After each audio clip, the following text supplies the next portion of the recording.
It's me singing the song that I always sing, even though it has no name.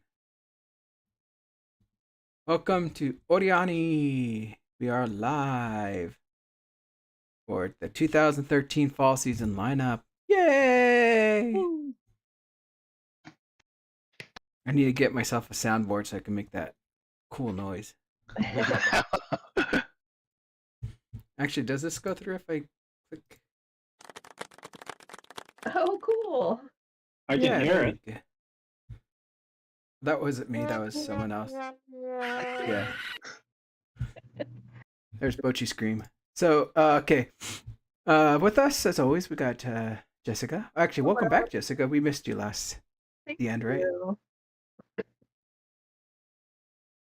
We also have the baseball Vinny. Thanks for having me. Albert. Hello, everyone. And, of course, Hentai Dragon. Oh my goodness, hello. I don't know if any have ever watched our videos and took a good look at Dragon's shirt, but it says, I heart hentai.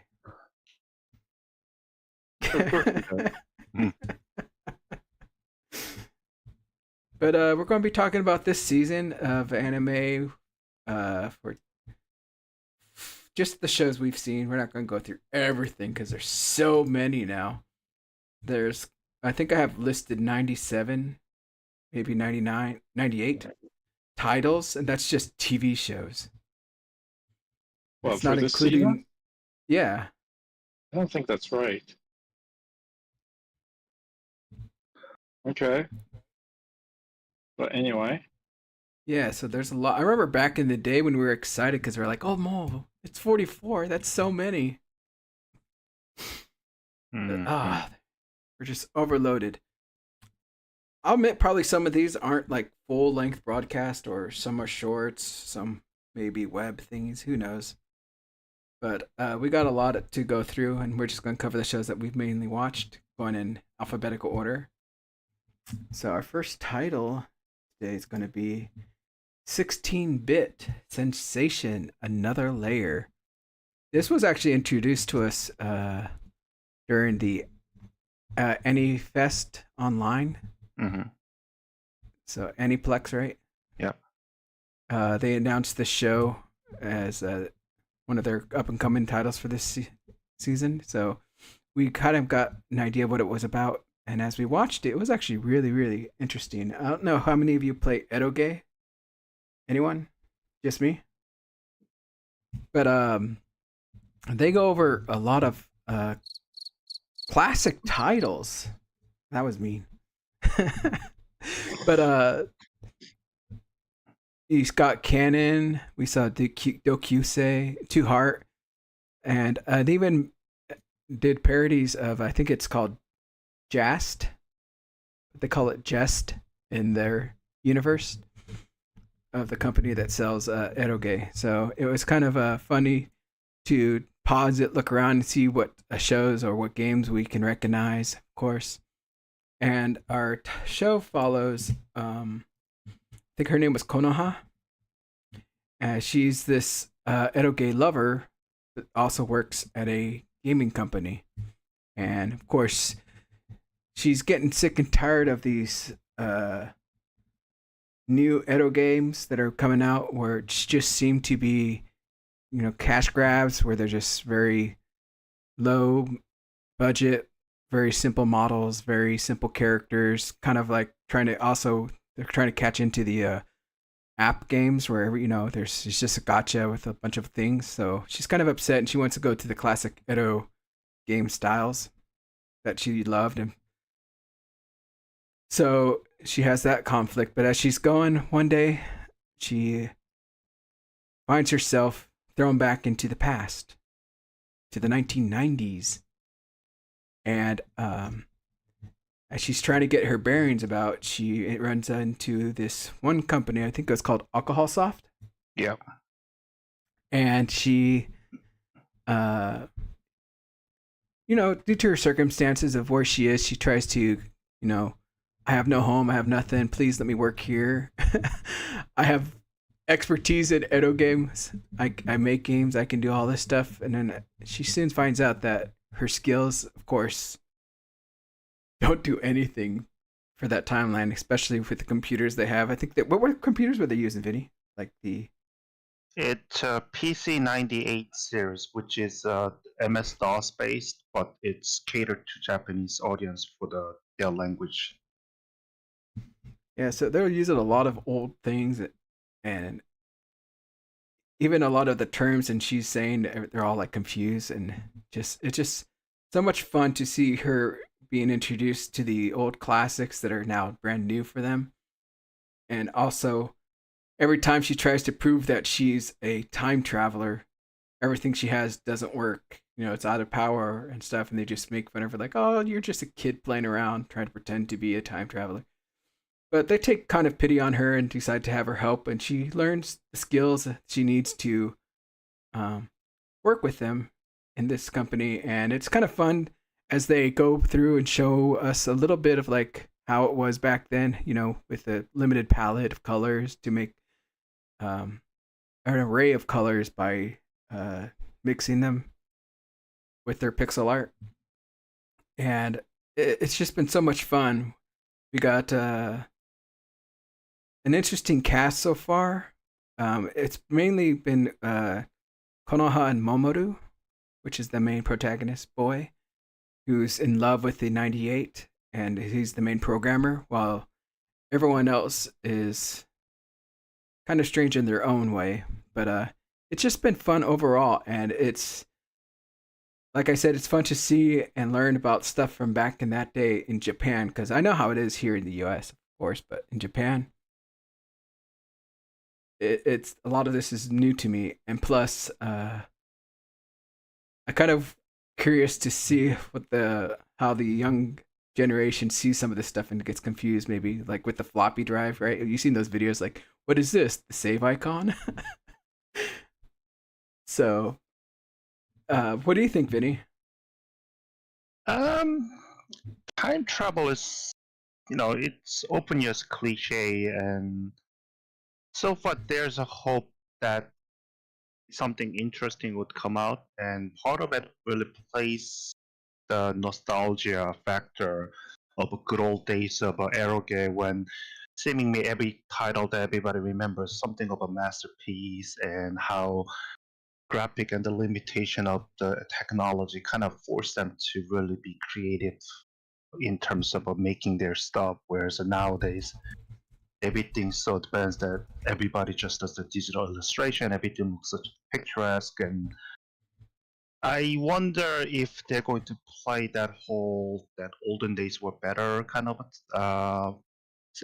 playbook, but characters, they're pretty fun bunch, although they're somewhat predictable in terms of their character description.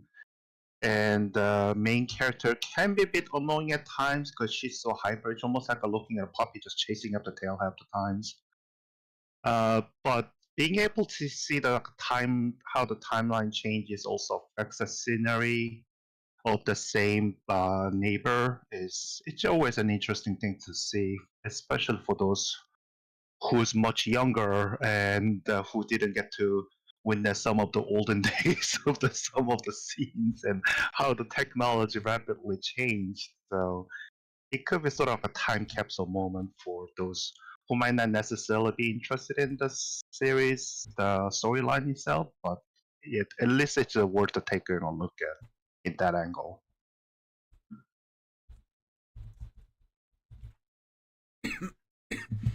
Excuse me. Yeah, it's wonderful. Uh, I kind of forgot about how her voice is. I would admit sometimes it is kind of like this really high pitched thing where you're like, but I guess as long as it's not as bad as that one guy from what do you call it, Black Clover, I'm okay. But her excitement also just is a big part of her personality, and it's pretty interesting. Asta, yeah. But that's 16-bit sensation. I don't know. I kind of it's one of the shows that I do kind of want to recommend to people to watch or check out just because of nostalgia and also all of the ways they kind of changed the names of products, to make it copyright friendly. Next up, we got. Did you want to talk about Atarashi Joshi or Vinny, or can we skip that? No, we can skip that. Okay, so next is I think they call it the S rank Musume as the shorthand, but the full title is let me see if I can pronounce this. Bokensha ni naritai to Miyako ni deita musume ga S rank ni natteta. Oh, wait, that's the end. Yeah. So my daughter left the nest and returned an S ranker. Bless you. Thank you. Quite a few people are watching this, I guess. I've read the manga to this, but I guess the source is the light novel. Has anyone read the manga, or is the show the only source you have so far? Just a manga, not the light novel. Manga. And so, did you all just join this because of the manga, or? Yeah. What's your take on it, Vinny, so far? It's enjoyable. Her affection towards father is a bit on laid out thick, but otherwise, it's pretty much a typical action adventure style in a medieval settings that everybody's familiar with in this role-playing game, Japanese role-playing game type of style, where the adventurers do their thing and they get the rank and yada yada yada. But with this one, they're not so heavily emphasizing on all this ranking and moving up and all that bureaucratic nonsense. And it's more about the daughter's love towards her father and how some of the things that she does just ended up blowing up in a bigger proportion than it really should be and kind of causing problem for everybody around. So far, it's a fairly, lighthearted and enjoyable series. One thing I find that I like about these types of fantasy shows, that one for one, besides it being not isekai, is that I think they do their leveling up a little more natural rather than having this display that shows your level or everything. They're given level based on their ability and their ranking according to what they've done as their deeds. So, of course, she's an S rank, so she's strong. She's defeated a lot of enemies and done a lot of things, right? Versus this, where it's laid back and not throwing all this level or OP-ness into us. It's just letting us see what they can do and just hear from their friends and family about how strong in their deeds that they've done. What about you, Albert? Same. I've watched the first two episodes. I'm not entirely sure I'll continue. The animation is okay. It's not great, but later on in the series, at least in the manga, there's a lot more action that happens that becomes important. And with a just okay animation at the beginning, I'm kind of worried about later. And the story's not that interesting enough, I think, that I would choose the anime over the manga. Although I think how many volumes are out on the manga? I'm not sure how far the anime is going to go, because there's a couple of storylines, and at least the manga is still ongoing. So yeah, I'm not super enthused about it, but I'm not going to not recommend it. It's a fantasy. It's not isekai, thankfully. At least at least I don't think it is. You never know, right?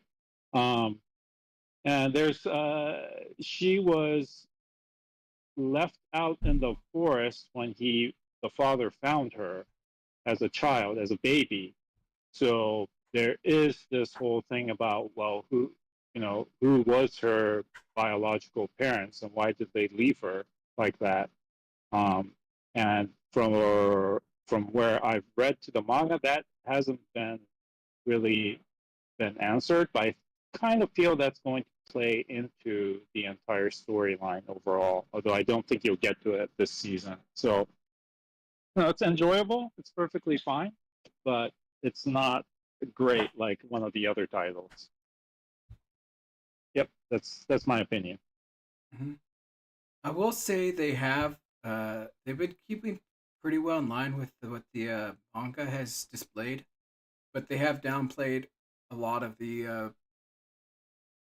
scenes. And to give somewhat of an example, when this lady comes to the village to bring the what's his name, the ogre guy, the father, with her, he intimidates them and they get scared and fall to the ground, and then they're like, oh, okay, we can't do this. But in the manga, they had this playful scene where they were chasing him throughout the whole village, and it was kind of like a game of tag as he was just dodging them left and right. So they have simplified a lot of things, I believe, and I think that's okay rather than trying to show us really bad animation. But they've done a really good job, I think, of for getting across those moments to us without making it look bad, at least. But yeah.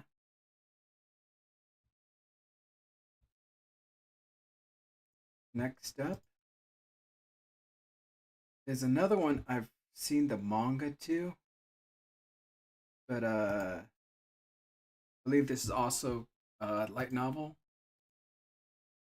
Boshoku no Berserk, which is one of the shortest light novel titles I've read in a long time. Berserker of Gluttony. And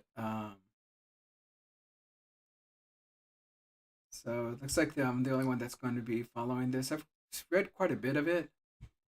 We got our protagonist Faye, and this one has more or less that level panel system I was talking to you about, where people gain their levels, gain stats, and such.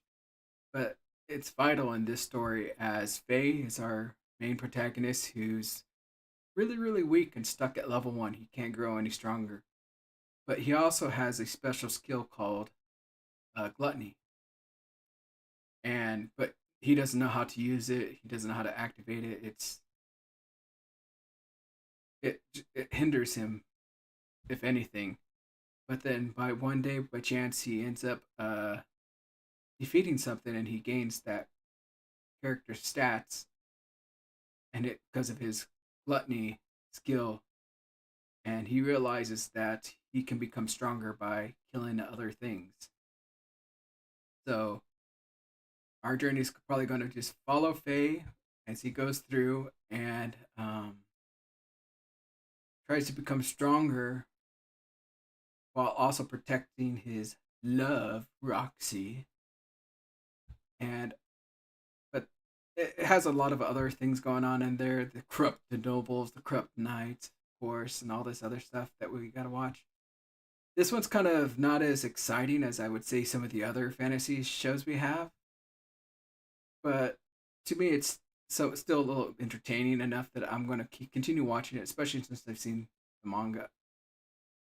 But yeah, out of all these fantasy setting shows, I think this one's probably ranked the lowest. What about you guys? I see you guys I all dropped it. Yeah, I dropped it after the first episode. It was pretty. It was not very good. I mean, the first episode was decently animated, but the story is, uh, like you, I hate the gamified mechanics. So was not a fan of that. And then it's just a lot of it is just being edgy for edgy's sake. As he, once he finds out what his skill does, he immediately finds another super uber weapon, greed, right? Right there, it's just a little too much. Gluttony, greed. Okay, I see where this is going, but why? Why in this world would there be such things? And I mean, the manga is okay, but again, it's a little too edgy for me. So I'm not following the anime. I have better things to watch this season, thankfully.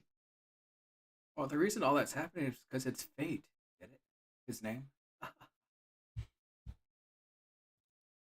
Sorry. Diddy, you dropping it as well? I'll take that as yes.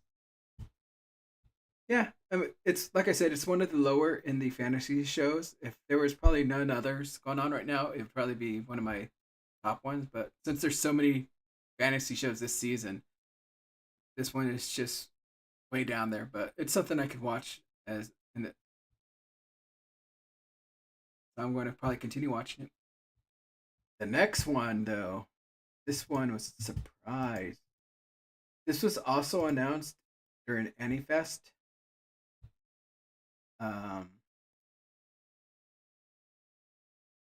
Online, which is Buta no Liva titled Wa Kanetsushiro. Yes, the story of a man turned into a pig. Looks like this is based off of a light novel. I don't know if there's a manga because I've never seen anything talking about a manga of it. But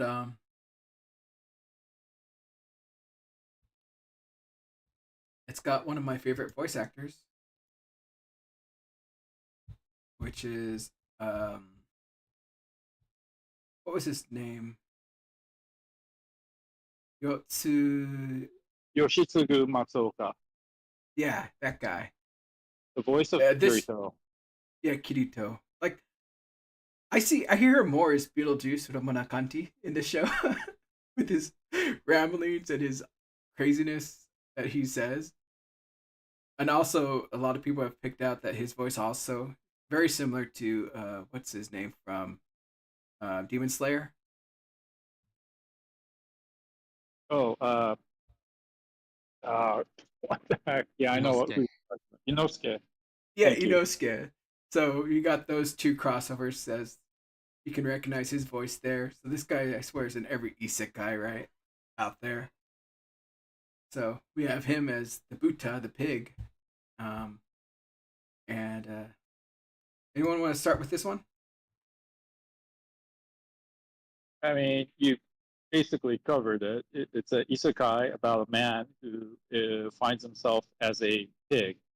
So this follows in the reincarnated as a something else. You know, you have objects, you have animals, you have magical beasts. This is in the straight up animal. And the world is such that at least he has someone that can read his thoughts, and so he can help out in that way. And the world setting is a little bit unique. So that's a little bit different and a little bit more enjoyable. But mainly the attraction for the anime is hearing, Kirito voice saying crazy stuff and in his thoughts that are being picked up by the girl Jess. So all of that is how the comedy comes in. There's a serious story to it too, but it's just funny hearing his voice talking about how this otaku and how he would like to lick her legs and all this stuff. So it's just a stream of consciousness filling out of otaku thoughts, and that's what makes it funny. Yeah, those two banners are when they talk with each other are just hilarious. Um, I do think they overdid one scene a little too much, which was the Dance Dance Revolution. But Jess is a wonderful character. She's a nice character paired with this geeky, perverted otaku, and it's just so fun to see their interactions as she kind of takes everything that he says at face value, and he has to always correct her, like, no, no, no, no. As a gentleman, I can't do this. So, um, I think it's going to be fun to see how she develops, how she learns the boundaries, and how she learns to um, find that medium to that where they're both happy in a sense of how they're communicating with each other. But also to I kind of wonder like how the other I think they call them yes man or something like that. They're race of people that wear the silver collars. Well, if they'll run into more of them and interact with him, because I think Oh, all of their race can hear voices, right? Or read yeah. minds. So you haven't read the manga or light novel that this is based on? No. Oh, okay. So I've been reading the manga, and yeah, there will be a couple of others that you will meet. Uh, yeah, for sure this season you'll meet a couple of others, and I think they'll get to the. I think I know where they'll get to story wise, but I don't know. I haven't read the light novel, and I don't know how far beyond it goes. So usually, an adaptation of this covers somewhere around 3 to 5 of the manga. That's about right, I think. So we'll see. But mainly, like I said, it's the two lead, in, their interaction and how he keeps correcting her. Like, if you don't hear the reverb in my voice, that means it's my thoughts. Just ignore it, even though he's saying crazy stuff. hmm But yeah, really fun show. It surprised me actually because I was like, well, how is this going to work? How is this going to be entertaining? And surprisingly, they found a way to make it work. Did you read the manga before it was released, or Yeah, I was following it before because the title alone was crazy, right? The guy dies because he ate raw pork liver. oh, So that's I mean they cover that in the anime too, but that was like the joke. I'm like, what the hell kind of story is this? Especially because he is reincarnated as a pig, and so just picked it up, and it was surprisingly entertaining. Although the manga art itself is pretty simple, but the story was entertaining, and then the anime, if they just straight adopted it, it wouldn't be funny. But by adding in all these little extras and then hearing Kirito voice, that's what makes it hilarious. yes. And I would also like to remark that this show has a really nice ending song, for me at least. I have put a note on that. I'm going to try to find this ending song. But let's go ahead and move on. We got a lot of titles to go through. After the pig, we got what do we got next? This show. We're gonna have to have Dragon lead us on this one, or Vinny. I haven't been following this. Dekoboko Majo no Oyaku. Oh, sorry, Oyako Jijo.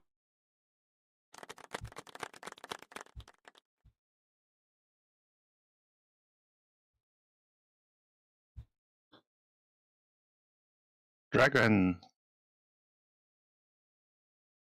Uh-oh. Dragon there. Yes. There you go. Go for it. Um, I only watched the first episode, and the only reason I haven't continued is just because I haven't I always get distracted trying to catch up some of the other anime that I missed, so it's kind of like on the back burner. But for me, it's been okay. It's given me a bit of a laugh because I don't remember the characters' names just because I only have like one episode of knowledge, but one of the the witch finds a baby in the forest, and then so she ends up taking care of the baby, and so we kind of have a time skip, and what ends up happening is the baby grows to looking like a whole like adult, and and the witch that is supposed to be like her mother, it's confused as like her apprentice, like the daughter's apprentice. But it's just kind of like their like silly antics of living together, essentially.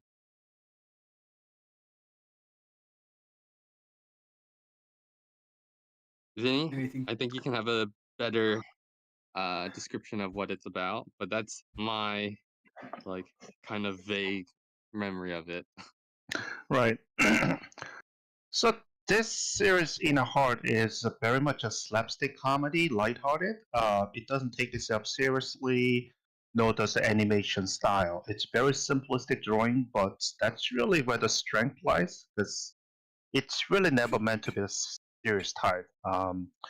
Story begins as Dragon mentioned, a witch who lived in a forest to discover a baby abandoned, and she decided to raise her as her own, except she's a single witch who never got married or had much experience in romance, so she had no clue as to how to raise a baby.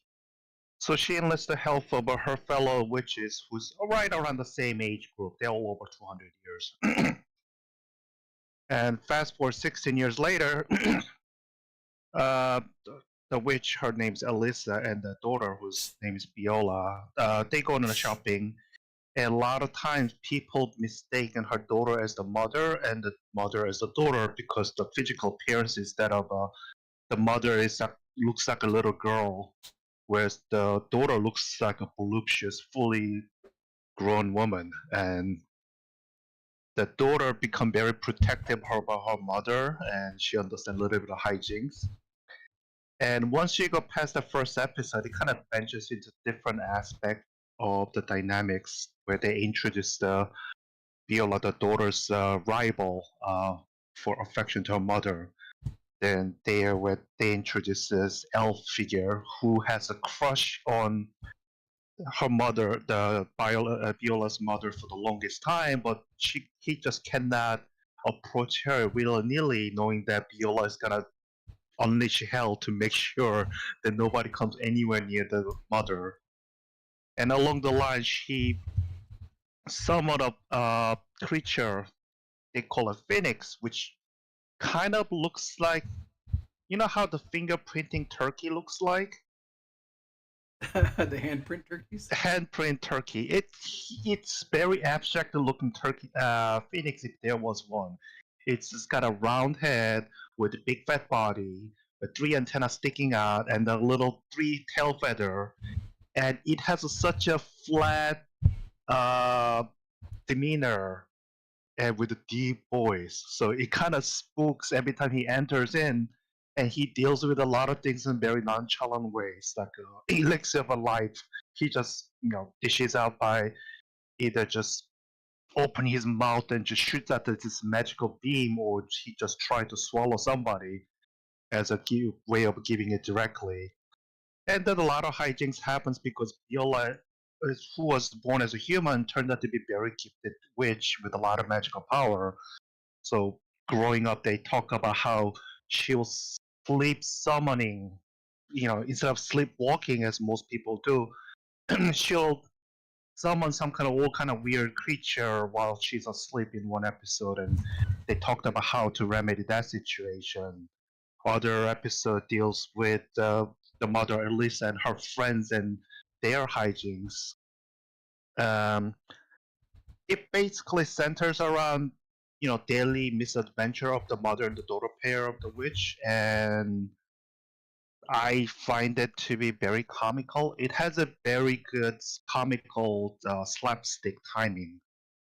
So if comedy is what you're looking for, I think it's worth giving it a try. And if the first episode seems to be a little bit of a slow burning, because it's naturally it's laid down all those basic facts so that they can move on with the storylines, but it gets much better as episode goes on.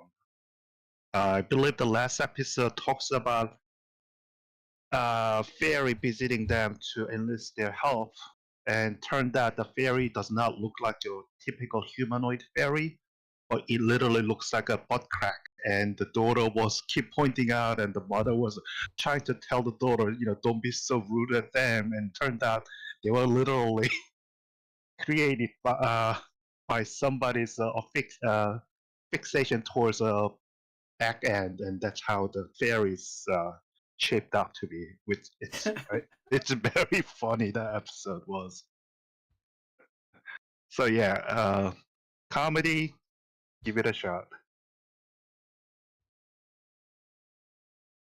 If there wasn't so many titles, I think I would continue watching it, but there's just so many things going on right now.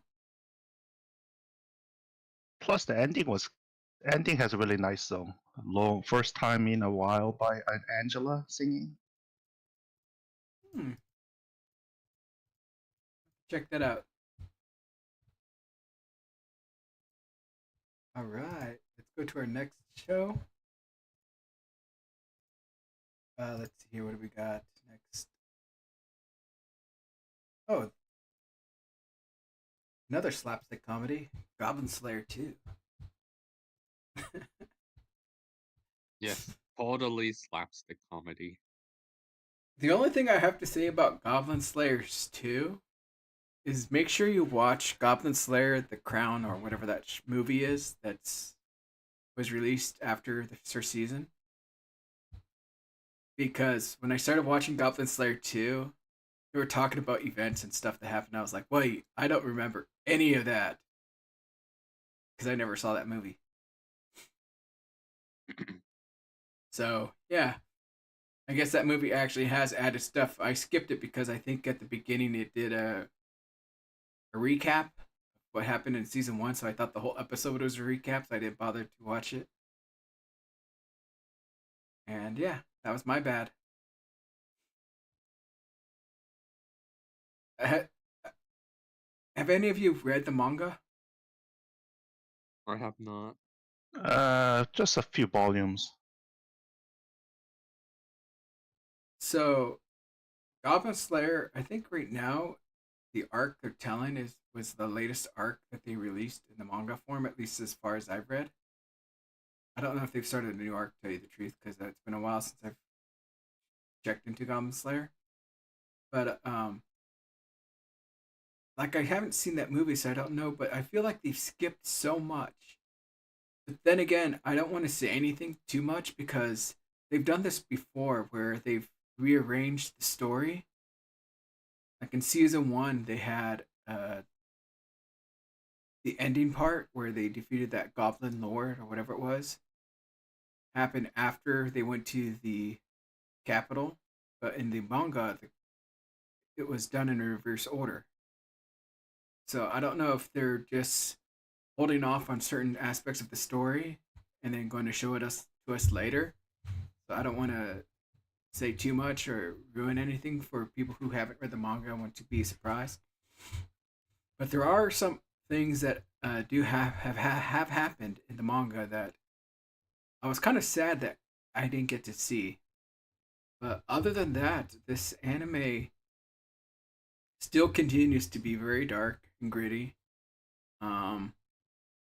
But it also shows a lot of, I think, development for our two protagonists, which is the priestess. She's grown a lot, and also our Goblin Slayer, which has grown with more people, being connected with more people, I would say.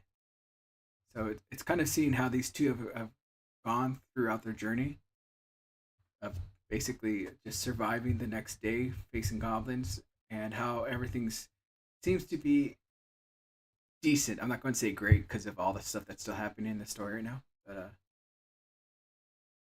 this is definitely something that if you didn't like the first season, you're not going to like the second one. So if you can't stomach Goblin Slayer the first time, don't pick this up. But it's great if you loved it and you want to see more. Anyone else have anything to add on? I dropped it after the first episode. The studio did change from White Fox to I don't know who's doing that right now, but the animation I think took a dip in quality. Also, they introduced this new character, the young mage. I think that's what it's called, young wizard, young mage, something like that. And oh my God, is he annoying? I mean, he was annoying. He's supposed to be annoying, and he was annoying in the manga, but it's I can't listen to him in anime form, so I just gave up. I'll continue to read the manga, but yeah, his arc I feel is it's not great, and I don't really care about the character at all. Zero.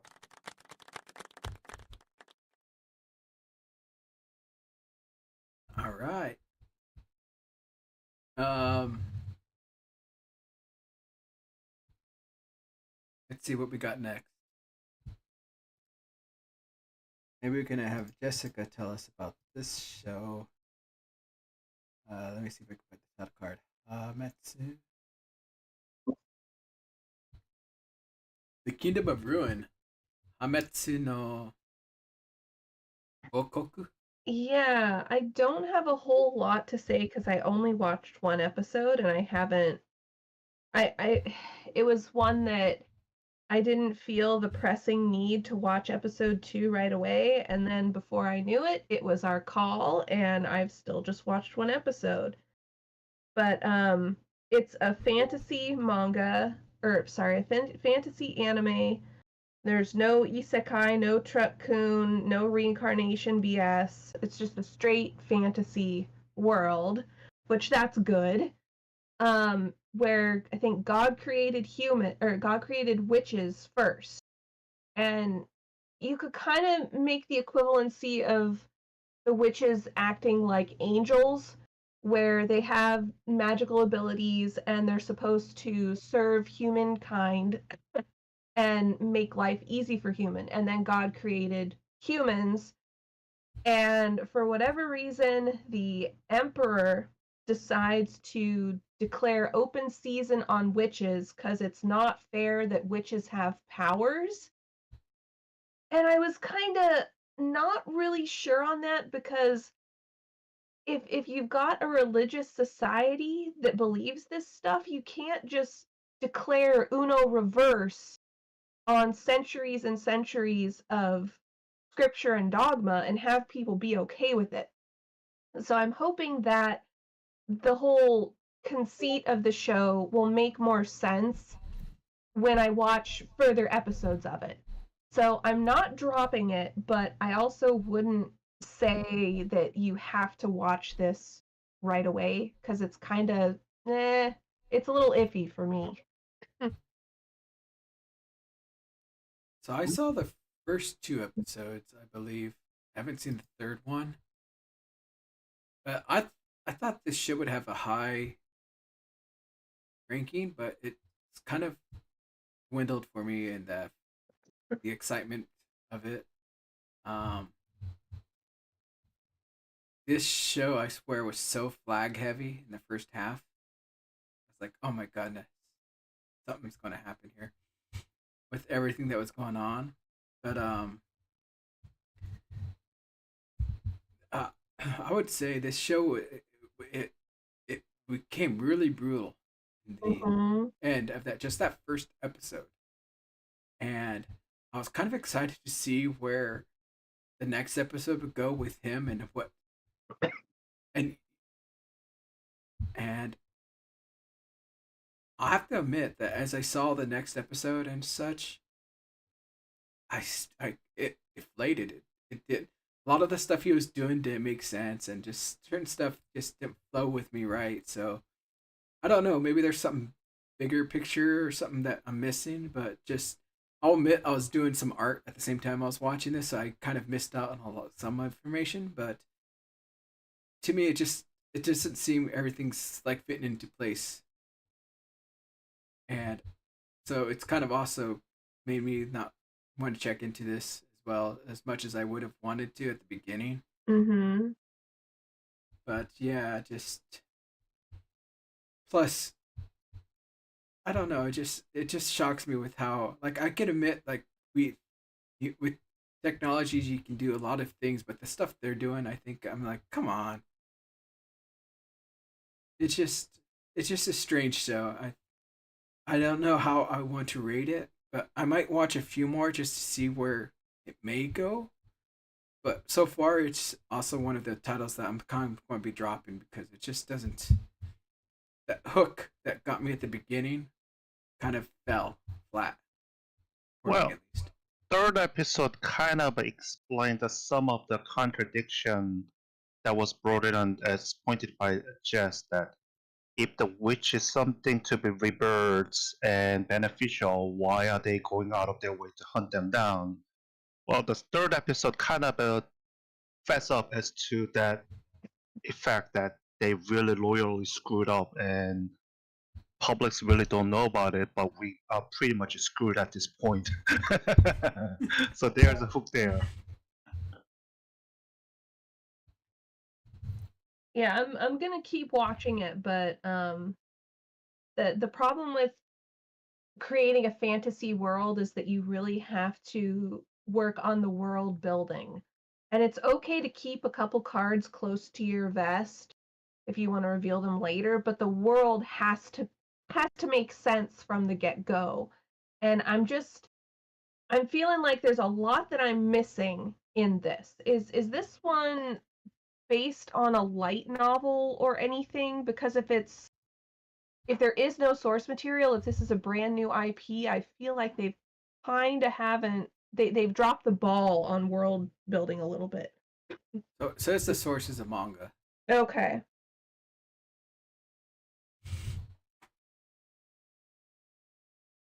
Yeah, but let me know what happens then. Will Like do. midway through. Let's go to the next title, which I honestly didn't think I would like it, but it turned out decent enough, I guess. What's this called? Something Momon. Yeah, how do you say this whole title? Let me see here. Hikikomori Kyuketsuki no Momon. Or in other words, the vexations of a shut-in vampire princess. And the interesting thing for this show, to me, which was shown at the very end of the first episode, is that although this world seems to be filled with war and battles and just fight for glory, fight to your dying breath, but in actuality, death is a thing that doesn't exist in this world because of these core stones. I can't remember what they actually call them, but because of these cores in each area, after each battle and each fight, everyone is revived as if they never died. And so it makes everything seem like even though there's these wars and everyone's fighting, killing each other, in the end, it's kind of almost like it's just a simple game to each other. And but we got our main character, Takemori. How do you say her name? Tadakomori. And she's this vampire this little girl that gets placed as the commander of one of the great armies. But in actuality, she's super, super afraid of battle, conflict, and everything because she's really, really weak. She doesn't fight. She doesn't have strength. She doesn't know what to do, and she's basically spent most of her life shut in her room as with the name Hikikomori, right? But her advisor or her maid with her has assured her that she'll do everything to help her to become this great commander and also to have her bluff her way through and trick everyone. And through these small antics that goes on, she's able to prove her worth every single time in a kind of comedic way. Like I think the first one is she's trying to open this heavy door, and as she's pushing and pushing, it slightly opens, and one of her subordinates doesn't think she's strong at all, decides she was going to surprise attack her, and as she goes to attack her, she lets go of the door because it's too heavy, and it closes on his head, defeating him in an instant. So it's got these like little slapstick moments that happen of these just dumb comedy like that, but it's also got a serious side to it as well, with this conflict of bullying that you kind of see in the back of her head as why she's also so afraid of people. So you got this little thing going on back there. But I'm kind of curious to see as how far things are going to go, because the reason she became the leader of this army is because she made an offhand comment to her father about becoming the queen, and the queen heard about it, so that's why she put him in this role. But it seems that she's far stronger and has something hidden that a lot of people know about her that she doesn't realize. So as we go through, we'll see how the story progresses, and it's also one of the few shows that's on High Dive.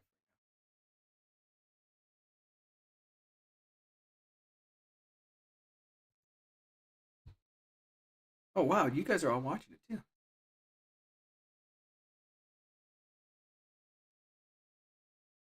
I didn't think Albert would watch this. I just checked it out. Watched the first episode. Probably will watch the second. It was funny in a way, and it sounds like they do take up the theme of war and conflict eventually. So it's a comedy. It's pure comedy. It's mostly through the antics of her new maid, Vilhays. That Bill Hayes is also super disturbingly affectionate towards Komari. So there's that angle, and then there's some fan service, and I understand. I think they're talking about how ATX version is better than the broadcast version because of some scenes. So I heard about that, and then there is a character in there. So the vampires, they're all vampires, but they're not really, because it's a completely different world. So humans, they're essentially magical humans, right? There's no like sharp teeth that I see. They're all just look normal. They can have magical powers. And her subordinates are a bunch of weirdos. Her army is a bunch of weirdos, including this one guy who's constantly rapping, beatboxing for no apparent reason. And I just find that hilarious because they'll just cut to him and he's not saying anything, but he's going through the motions of beatboxing. I'm like, what the hell is he doing? So it's a comedy. And it seems like everyone is kind of having fun at her expense at times. You know, there's a whole bullying angle, but the queen herself is like, oh yeah, I thought it'd be funny, so there you go, you're in charge. You know, so between the serious themes, there's a lot of comedy, but I hope they do bring up some of the why the world is the way it is with all this instant, you know, revival, no permanent deaths. It seems like on the battlefield, but you can die if you're not on the battlefield. I don't know. It's a little weird as of episode 1. So we'll see. Mm-hmm.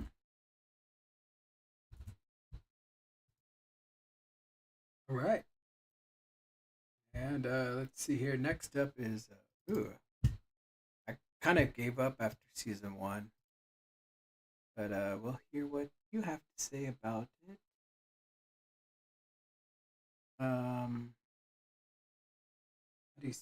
Where is this title? I don't have the title card for it, I guess. But Jujutsu Kaisen.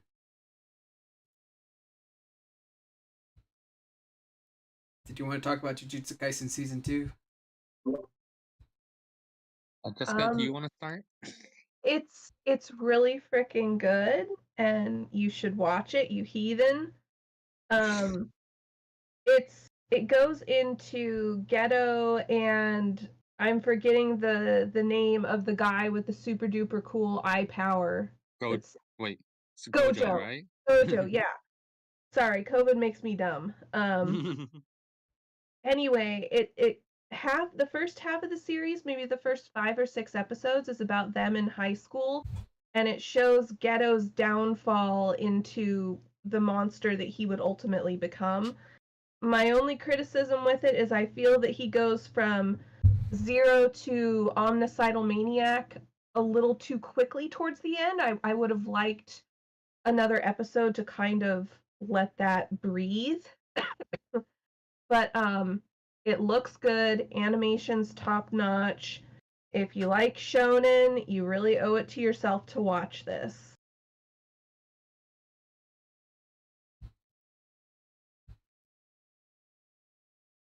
You mean shonen anime, right? Not just Yeah. shonen. Yeah, sorry. It's the COVID. Yep. Anything to add, Dragon? I don't know. I think Jessica nailed it pretty much. Because we're heading into like the Chibi arc, which is an arc that a lot of people have been excited to see animated. All the like scenes and like all the fight scenes are just beautiful. Like they're just so good. It's definitely worth the watch. Mm-hmm.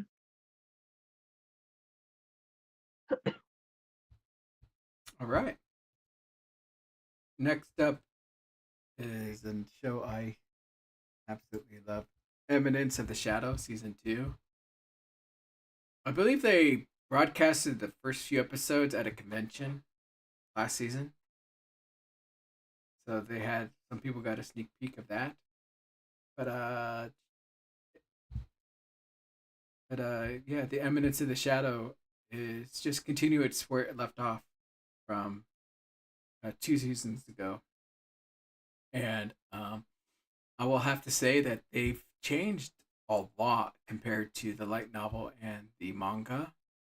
That it's no longer, they're just taking, I think, the key points from both of them to make sure they're following somewhat of a story, but they're changing how a lot of things are told in the story. I think maybe to make it more dramatic or to put their own twist to it. But I don't mind. It's just sometimes I'm a little sad that certain moments don't get across the way they did in the manga. But other than that, they certainly embellished the fights a lot more. And I think that's pretty cool. So they kind of know who is going to be watching this. They're not watching it for the story or the little things going on, or for Kirito's little voice as one of the 3 little mob characters. No, it's for the fights and for the fan service. So, yeah, if you were watching the first season, you enjoyed it, you're probably checking out the second season. And that's it. I think that could be said for this next title as well, which is the Kanojo Kanojo. Season 2, Girlfriend Girlfriend. It just continues off from last season with the after their hot springs trip, and their friend now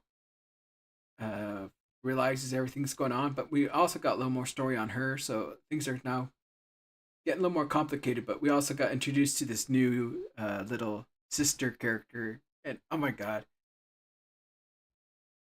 she's adorable. But other than that, it's just more of the same stuff. So Kanojo Kanojo, I don't think anyone else was watching that besides me, but it's just dumb humor. It's very stupid dumb humor that just I find enjoyable. I could just turn my mind off and just sit back and just watch it, and I'm okay. And if that's what you're looking for, then I think that's the show for you. But other than that, nothing else to say about that show. The next one is a show I haven't watched, but I've read the manga too.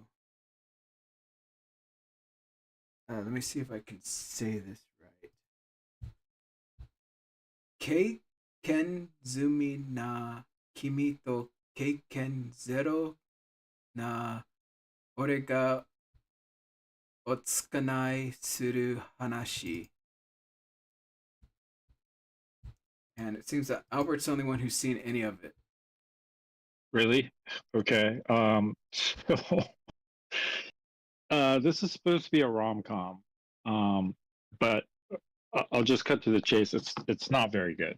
So the story involves this guy, generic protagonist. He's a kind of a more of a otaku character, and he kind of likes this Gyaru girl in the classroom, and then he loses a bet with his friends. Although it's not even a bet; they've kind of forced the bet on him, and they've forced a punishment on him for winning the bet, and says you have to go confess to someone you like. And so he is forced to confess to her, this the girl, and she says, "Oh, I'm free right now, so okay." And he's like, "What?" And from there on, oh, let's go, let's do something together. Oh, let's go home together. Oh, why don't you? My parents are here, so why don't you come up to my room? Oh, let's have sex. And then he's like, "What? What are you talking about? We just became. You know nothing about me. You became my girlfriend just today." And she's like, "Isn't that what we're supposed to do?" And so at this point, I'm just like cringing, because her entire mental state is there's something wrong with it. His mental state as a horny high school teenager, is also not correct, and everything about this just was not good. Animation is subpar. I don't remember the music, and it was not good. So I do not recommend it. Done. To go based off of what I've read in the manga, um, everything kind of happens similar. Where she takes him to his room to have sex on their first day, right? I mean, not even maybe 6 hours have passed, and I guess as the pure otaku, he wants to have this pure relationship of love, but he also has that lustfulness inside of him, right? But he wants to treat her right. But of course, like her, she like Albert said, there's something wrong with her in her view of relationships because she feels that that's the way she has to be for the guy to like her. And she has this mindset where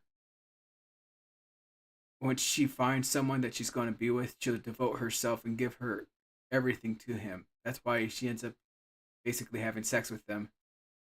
And he wants to take this slower and cherish her in a sense. So there's the conflict of him trying to cherish her and treat her right while also having that lustful feeling for her. But then there's also that healing factor for her where she's learning things and seeing how things could have been in a real relationship, not what she's been in, where there's love, not just, I guess, lustfulness, right? So I think that's how the manga went. So maybe I think that's probably what this anime is going to be about. But according to you, I guess it's not taken off in how they're telling the story. I mean, I could see where it's going, right? But the entire premise just seemed ridiculous. Their behaviors did not seem realistic to me, and I was just turned off. So that's Me, why I dropped it. It gets a little stupider. If you believe me. I believe you because it's anime, and I don't want to put that time in because there are other better things to watch. I'm just going to spoil it right now. Spoiler, guys. She has a twin. Oh, for and when he was in middle school, he actually confessed to her twin. So, and then she comes to that school. So it's this weird thing. Okay, that's all I'm going to say about it. That's why I was reading the manga because it seemed really weird, but it was funny at the same time. It's like soap opera level twinness things. Okay, whatever. Next. Oh, Vinny's the only one that's seen this one. I think I've read a little bit of the manga. I'm not 100% sure about this one with the 100 girls. Oh right? no, I've watched it too. Kimi no koto ga dai dai dai dai dai daisuki na 100 nin no kanojo. Yep. I kind of wanted to watch it because I know it's stupid. Or at least I feel it's stupid. It is And I kind stupid. of like those stupid shows. It is one of those. Listen, most of the times when you throw the word harem into the genre, you know for sure 99% of the time it's gotta be stupid show, not to be taken seriously. And that's why I watched the first episode. So the premise is that this guy who's, quite average, decent looking, decently athletic, decently, smart enough, pretty considerate, yada yada yada guy, just got rejected by 100 girl when he proposed to date to go out with him. So out of desperation, he prayed at the local shrine, and in return, the deity from the shrine basically said, "You know what? You're going to meet 100 girls who's gonna be in love with you." And that sounds great because now he just went through 100 rejection, and his friends are making fun of him for having that. When he catches the EP, he does not return their affection back. All of them are going to die. So now he has to figure out how to make this work. That's the basic premise. So I watched the first episode of it, and funny a bit is how when the main character was at the shrine, basically just swallowing in his self pity about getting rejected so many times, the deity appears and says, "Okay, listen, I'll do you a favor," but he just goes on and about, up the tangent, and the deity got upset that, if you don't shut up, my screen time's gonna get cut from the manga, and it happens. So he's like wallowing in like pain over that his screen time getting reduced. I thought that was actually a funnier moment in the first episode than the whole ridiculous premise. I don't know if I'm gonna keep on watching it. I just watched the first episode just for the haha. It's not a bad series by any stretch of things, and if you're a fan of harem, you probably will give this a shot. But if you are allergic to harem series, then this is definitely not going to be a choice of your anime for you. There will be a lot of different, better things to watch. That's all I can say for now. The only harem shows I hate are the clueless protagonists. Oh no, he's not clueless. Sure, he's just so So we should be okay. desperate. Yeah, Alright. it's completely stupid, but it's pretty funny. I've watched 2 episodes, and yeah, the things that happen in like the second episode is also ridiculous, just as ridiculous as the first episode. And he comes up with this ridiculous plan, which of course fails. Has to do with the relationship that he's trying to develop with the first 2 girls, right? One of the girls is kind of those shy looking, but is a cougar essentially, and the other one is a complete tsundere, and they just keep doing stupid things. The animation just deforms as necessary. It's got a lot of fun animation moments. So if you like slapstick comedy and don't mind the fact that it's trying to be a harem without not well, kind of, yeah, I guess it's pretty funny. So you might want to check it out if you like comedy. All right. For some reason, I get this vibe. I don't know if you guys have ever seen Kanojo ga flag wa orerata, or I broke her flags, or something like that, or her brag flags. Yeah, I know which one you're talking about. Would you say that has a similar vibe, or is it? No, completely. This goes, that I mean, but that as a show. ridiculousness. Yeah, kind of, but this is much more slapstick with the animation, following up on the slapstickness of it, the comedy of it. Whereas that other show is was a little bit more serious, and then towards the end it dove into the science fiction, serious, world-ending stuff. So yeah, different. Maybe like that other show, Non Come or something like that. My choices, my weird I choices. did or not something weird. watch that, but I know what you're talking about, and yeah, I think so. I think it's more like that. All right, I think it's a show I'll enjoy. I have to pick it up then. All right, next up is. Give me a second. How do you start? Oh, Kon. Here we go. Konyaku haki sareta reijo wo kurota ore ga ikenai koto wo teshiekomu.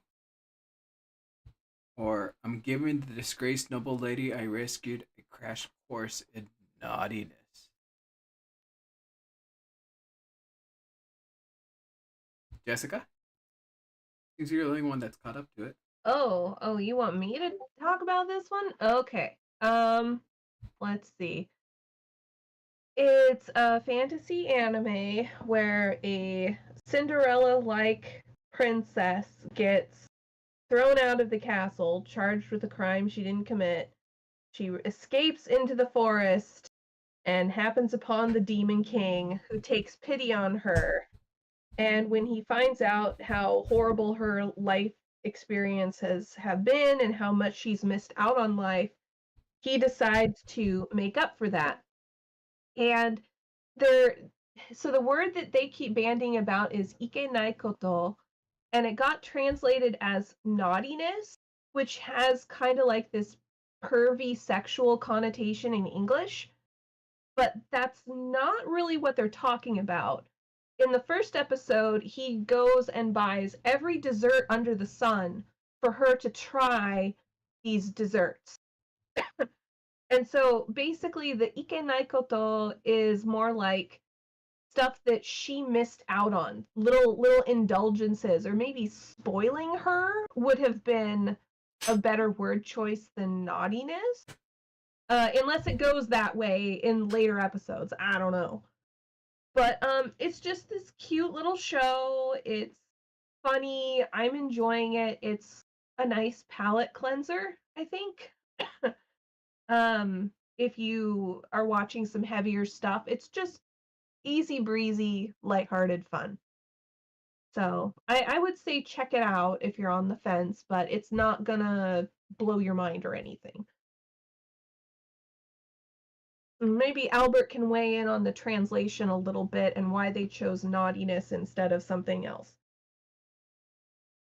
I think it's just so they can play on how it sounds when he's talking to her. Like, he's going to probably teach her how to be, like you said, in the naughtiness and its sexual connotation, but he's really just saying to divulge in your pleasures, right? Yeah, that's kind of what it is. Yeah, so But, ikenai koto means literally things you shouldn't do. So depending on how you use it, it's a very contextual word. So if you are, you're talking about, I don't know, sexual stuff, and you say ikenai koto, that is also appropriate. But if you talk about maybe like bullying and you say ikenai koto, that means you shouldn't be doing that kind of thing, right? So it's a very contextual word. Okay. So I can see how they try to make it by using naughty, kind of implying that she gets to do things that she was not allowed to, but at the same time kind of leaving it open for naughty as in something to do with relationships. Okay.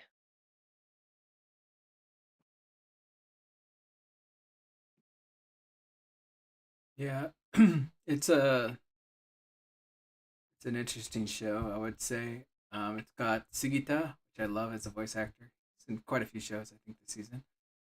Going on and rambling about her about different things.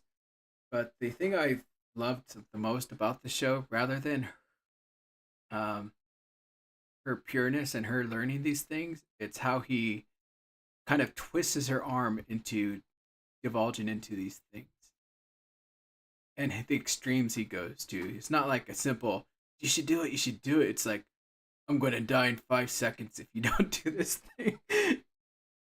But it's so funny how he's just going overboard just to kind of have her get these simple pleasures in life that everyone else has that she hasn't been able to feel.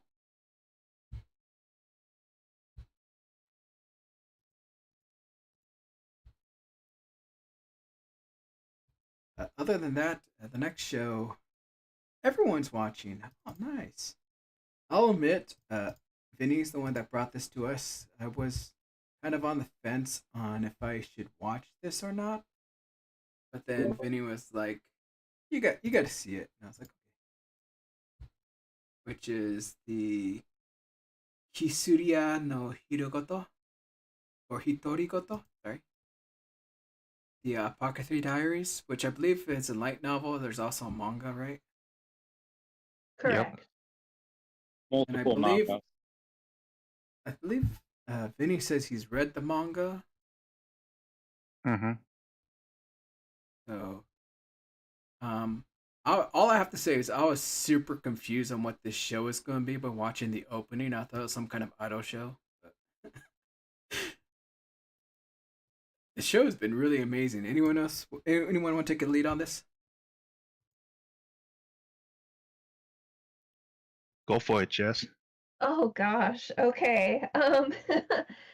This show takes place in a Chinese adjacent world, or it could even be in the real historical China. I'm not 100% sure. And the main character, Mao Mao, is an apothecary. And one day she gets kidnapped and is sold to the Forbidden City to work in the rear palace, which is where all of the emperor's concubines and wives are living. And one thing leads to another, and she enters the service of Lady Yoku, I think, as a taste tester for poisons. My main gripe with this series at first was that she gets kidnapped and she's at the palace for several months, but she's just like, whatevs. She doesn't really care. And there's, at least for me, there's a bit of a disconnect between the show wanting me to take it very seriously and at the same time being a comedy of sorts, because there are literally babies dying in this show. It's very serious, and Mao Mao even says that, yeah, I could be killed at any time if I sneeze in the direction of a powerful person. They could kill me or make my life miserable. This really sucks. But then at the same token, she's really just lackadaisical about needing to get away, or she doesn't act scared or anything. And once I learned to stop worrying and just love the show, I had a much better time. Because Mao Mao is a great character. She's a lot of fun to watch. She's confident. She's a bit of a mad scientist in that she experiments on herself in order to make medications and see what works. The person that she plays off of, who I'm blanking on right now, is a eunuch that all the girls are just head over heels in love with because he's so gorgeous. And Mao Mao cannot stand him. She just does not like him, and he's a little frustrated because he tries to seduce her, or he tries to figure out how to make what is it that makes her tick, and he just can't figure her out. And so there's the interplay between those two and the stories of the different concubines in the rear of the palace that make this a very compelling show to watch. I'm normally not a binger, but I watched episodes 1 through 4 all in one sitting. It was that good, even with my gripes. So, yeah, I'd love to hear what everyone else has to say about it.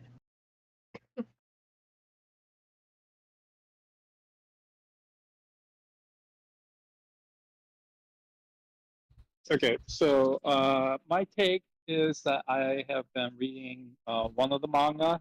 There's like several different ones.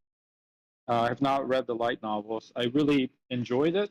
I mentioned when that show Raven of the Inner Palace dropped that it reminded me of this. I was pretty sure that came after. So the even though that anime aired first, I believe the source of this is before that. And the similarities are pretty close, although in this case there is no like supernatural mystery solving.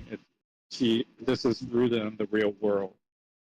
And in part, I think Mao Mao's attitude is that of someone that is born a commoner in this world setting, where there's nothing that you can really do. If she tried to escape, she'd be killed.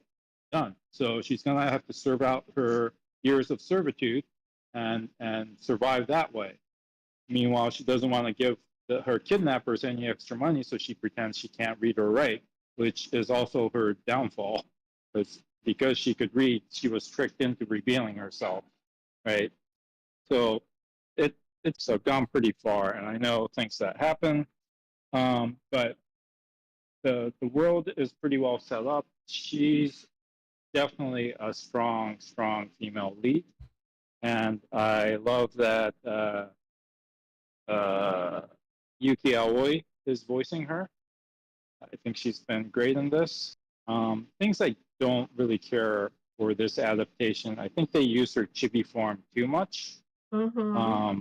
The comedy doesn't really always come off correct. The fact that the color palette is so vibrant, I was not expecting that, because the covers for the light novel and manga is more of a muted tones. So that seemed off. I did not care for the OP or ED.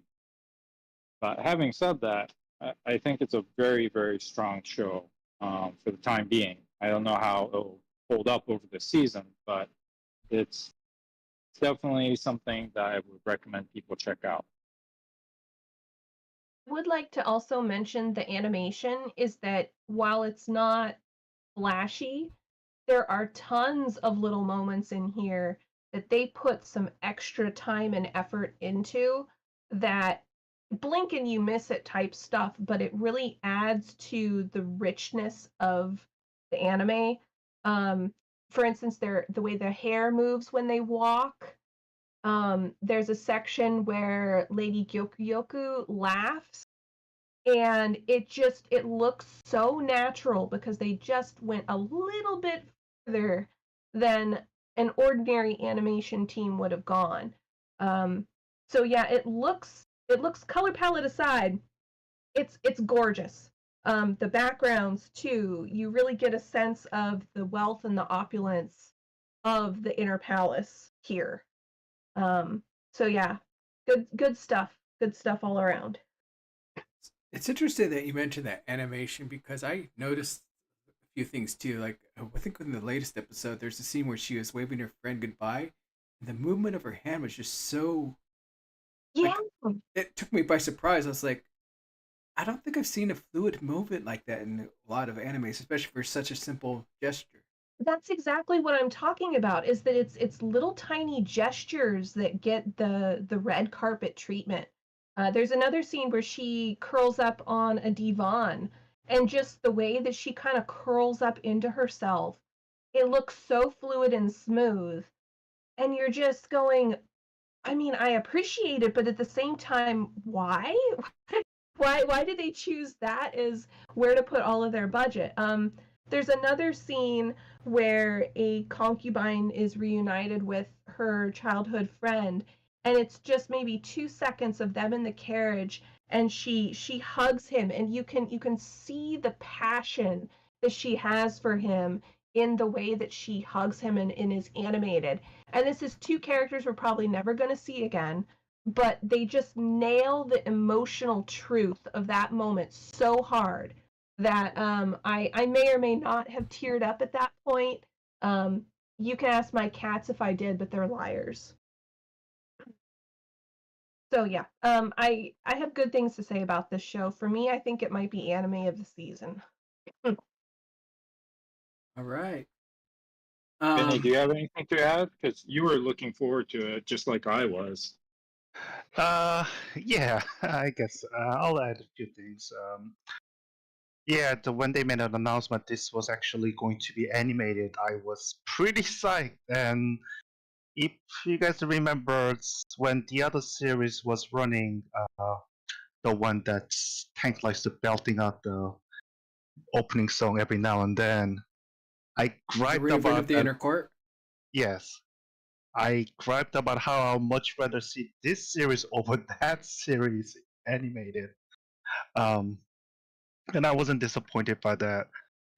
I'll have to say the opening and ending is a little weird to me because it just does not seem to fit with the series in overall. It's overly flashy. It's almost like they blew too much budget into making opening because it's just super nice, but it's just super weird. Knowing that if you read through that little bit of a story, that it just does not fit. But aside from that, the scene that really moved me was the last episode, on episode 4, where the Maoma was ordered by the emperor himself to resuscitate the one of the concubine who was poisoned. And as Mao Mao is doing her thing, including that ever so satisfying slap scene, the lady Lifa is slowly recovering under the care of Mao Mao, and she was reminiscing about moments when she briefly had her baby on her hands or in her arm, and those scenes to me was very touching. It was very. Uh, you could tell that whoever was animating that section really paid close attention and making sure it looks really nice and proper. And those are the things that really make you go, this is really worth seeing it. And yeah, Mao Mao's that sort of a gender neutral style delivery and her evil greens and that smirks. Those things are kind of straight out of the manga, and I just love every moment of it when Mao Mao is doing all that shenanigans. All right. So for those out there who have J novel, looks like they got 9 volumes of the light novel, and they're working on releasing a 10th volume. So I may go there. I don't know if reading it would spoil the anime for me because I'm really enjoying the anime. But how would you say the manga is? Is it? Would you say it's better, or is it you could live with the anime? You could definitely live with the anime, but after anime is over, you could easily dive back into manga since it's gonna cover more of a storyline. And plus that, if you didn't mind those like chibi forms and those like a little abstract looking Mao Mao at times, that's I believe they took a lot of that from the manga. Because light novel is clearly not gonna do any of that. But manga does quite a bit of that as a comedic delivery. So if you watch anime and you like that, I think you'll like the manga just as the same. All right. So let's go to the next title. We're going to skip Mahotsukai because that's just a continuation of the second court, right? So, Well, if we move on, only thing I can say is that the creator is going to be at Anime NYC in November. So if anybody is attending that, just mark your calendar. next up is MF Ghost. Vinny, you're the only one.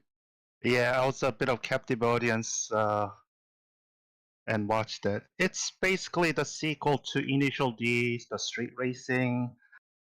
They kind of throw that, oh yeah, the society has kind of moved on from the 90s, thing. So now they're doing a little bit more exotic racing where instead of a bunch of JDMs doing the street racing on the back roads, now we are doing the street racing, but we're gonna bring out all those fancy exotic cars and just line them up one at a time and drive through this public roads and in pursuit of the record and all those glories of winning it, which makes it incredibly stupid and unfair, given that the main character is a driving Toyota 86, and if anybody who doesn't know much about that car, it's basically a small four-seater compact size coupe strapped down with a Subaru's Boxer 4-cylinder engine that barely cranks out about 220 horsepower, which is about what mid-sized cars put out. And somehow you expected that car to compete with Lamborghinis and Ferraris and Porsche with seemingly unlimited horsepower range. And so that's kind of where it gets me going to. How the hell does that make any of the sense? And naturally, this being a manga-based series, you would expect that the main character to somehow overcome these technical challenges and prevail in the end. It remains to be seen. A lot of the scenes nowadays are done in CGI for good reasons, and a lot of the car racing portions are done CGI. So car looks nice. It has a weird scratch markings on the car, which I believe it was supposed to mimic the vibration of the car or in motion, which if you read or watched the initial D has some of that, which kind of looks a little weird because it doesn't really do the job. As Neo mentioned it before, their eye looks very boxy, which is a little bit unnerving. And a lot of male character looks very metrosexual, and I don't think that was their intention. It just come out looking like that. It's almost like, gee, my car's main mechanic manager looks like somebody who kind of comes from the gay bar. I don't know why. It's overall a very strange series. All right. I'm going to skip over some of these titles so we can get through faster. These ones that look like we've dropped or haven't watched all of. So next up would be Pluto, which I didn't even know was an anime out this season because it wasn't on my list as a TV series. But what's this? Albert? Yeah. So Pluto is it is essentially a retelling of the Mighty Atom, Tetsuwan Atom, by the god of manga, Osamu Tezuka. So the retelling part was by a different mangaka whose name I'm completely forgetting right now.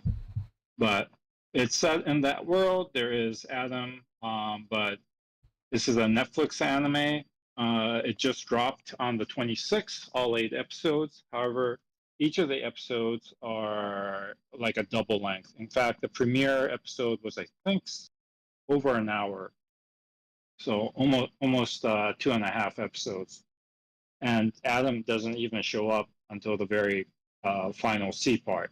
So the story starts off, so the world is advanced enough that there are robots that look identical to humans, to robots that look like, the mechanical robots that you would expect. They're integrated into society.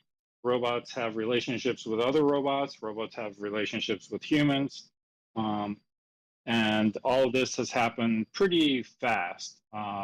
Behind the backdrop of this was a large war that was fought in Central Asia. They call it, I think, the 39th Central Asian War. And that will eventually play into it. So this starts out with a murder. So there are 2 murders that happen. One is of a robot called Mont Blanc in Switzerland. And another also happens where a human robot rights advocate, I believe, is murdered in a very strange way. And a detective is called in. It turns out, you find out that the detective is also a robot who is practically indistinguishable from human.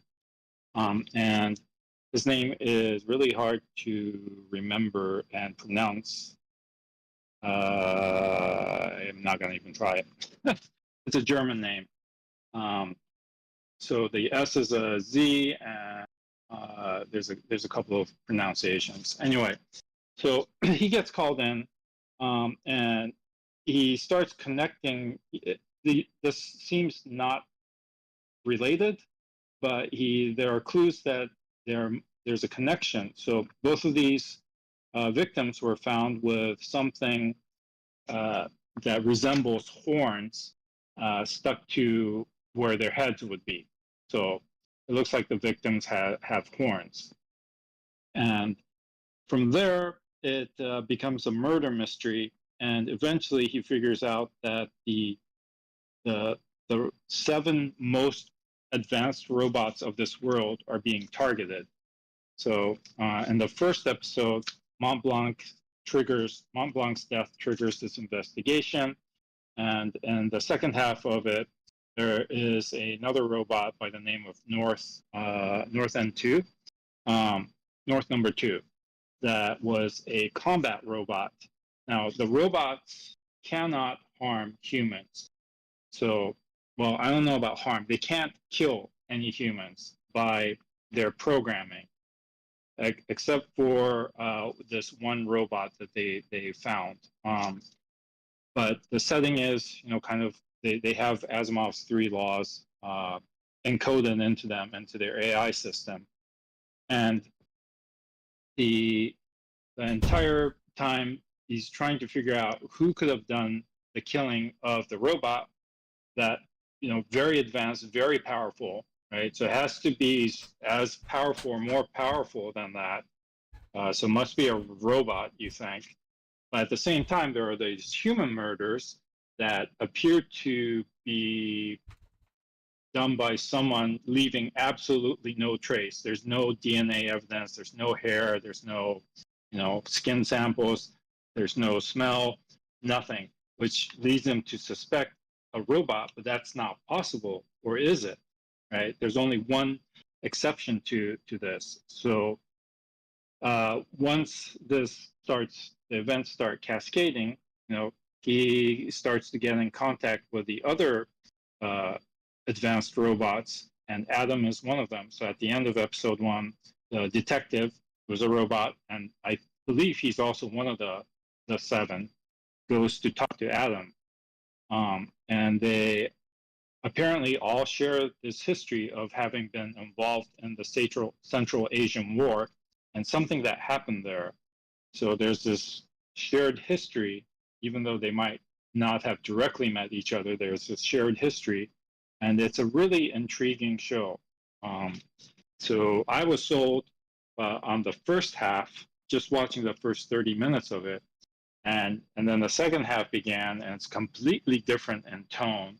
There are parts where I almost, teared up, and then it all is starting to come together. So I've only watched the first 2 episodes, which is almost 2+ hours, and it's fantastic.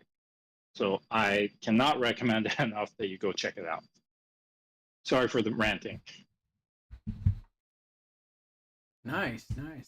Definitely gonna have to see if I can get there. I usually miss all the shows on Netflix because it's not as convenient to watch for me. I'm gonna have to try to find a way. Next up is this weird show that has bobblehead characters. One of, I think, Vinny's favorite shows. Potion. How do you say this? Potion Danomi de Ikinobimasu. I shall survive using potion. Which is a light novel. What do you have to say about it, Vinny? Let's see. So this series was created by same writer who also worked on a series called, let me see if I remember the title correctly. Saving 80,000 gold in another world for my retirement. I believe the anime came about not long ago. Creators Funa, and it's light novel also turned into manga adaptation, and now we have an anime. Unfortunate part of the anime is that the main character's head is too big. There's just no getting around to it, and it's definitely by now it's a intentional choice they made since her head never really shrunk as the episode went on. It remains quite large size. And I think the decision was to emphasize her youthfulness by making the head to body ratio a little out of whack.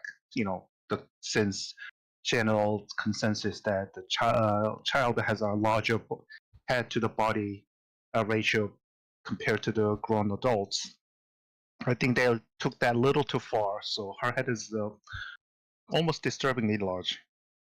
Anyway, it's story-wise, if you read the other series, you kind of understand what the logic of this series is. It's basically, yes, it started off as isekai. She gets killed by accident while this otherworldly being was trying to prevent the world from falling into despair by doing the routine maintenance, and she kind of got caught in the crossfire and get killed.